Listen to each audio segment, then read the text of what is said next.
What's up, everybody? Teddy Striker. Today I'm going to be showing you guys a fight simulation between Israel Adesanya and Cannonier for their upcoming matchup at UFC 276.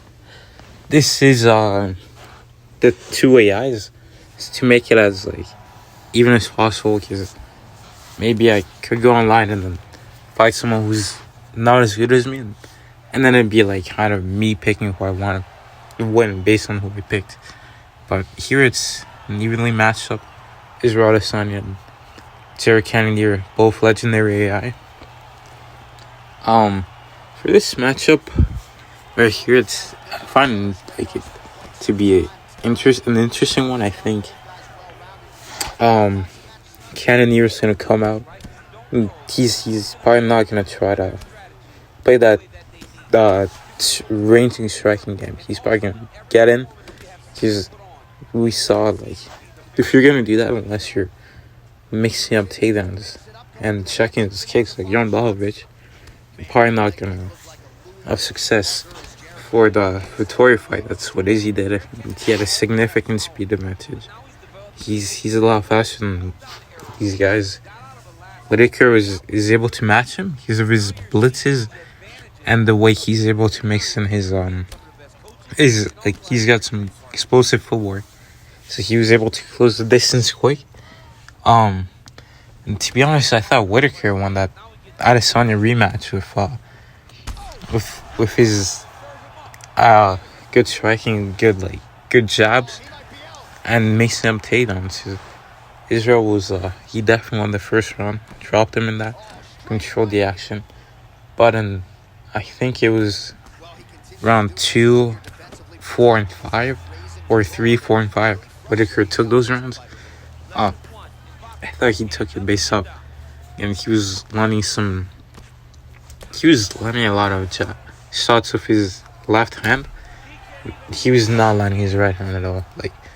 I don't think he landed one right hand, but he was landing some jabs and left hooks, as well as some takedowns here and there. And those takedowns, although you could say Israel got right back up to the feet, there was this one point, I think it was in round 4, he got a takedown, got Israel's back, and I count that as effective grappling.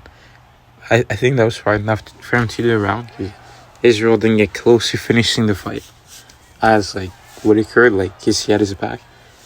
But outside of that, Israel did a good job of controlling range, but he was getting out jabbed by Whitaker.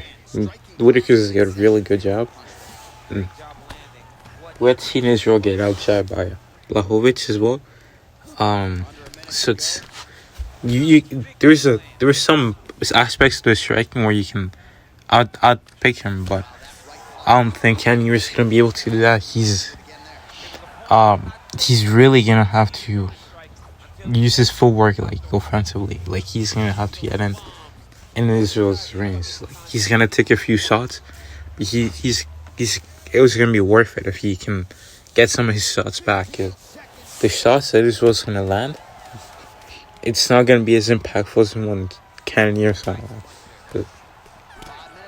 Cannonier's gonna need to be in his face from the first round. He can't give Israel some space, and you can even crash into him and create some clinches at some points in the fight. Just do a lot of things that take Israel's game away, with just range striking, picking you apart with his kicks, that sort of game. Cause if he just stays at range, Israel's just gonna pick him apart. But I think that because he's gonna fight like that, because we saw Paulo Costa stay at range, he got picked apart. Whitaker came blitzing in, he just got knocked out. Gaslam had some success with lunging in to range. He almost, if it wasn't for the cage, he would have dropped Israel. And Cannonier, it's hard, man. He was a heavyweight, so I think he's definitely gonna try and be aggressive. And also, another thing is he's 38. He might not get another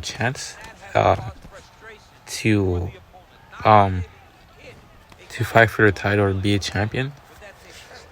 So I think he's gonna take more chances than Marvin Vettori and Robert Whittaker. Like, oh, big knockdown here. But yeah, I think Jared's gonna really take some chances. He's gonna go out there, because if he doesn't, then he's gonna have to fight a whole bunch of people, and then he's probably gonna be 40 or 39 by the time he hits another shot. And that's gonna be real tough to win a belt.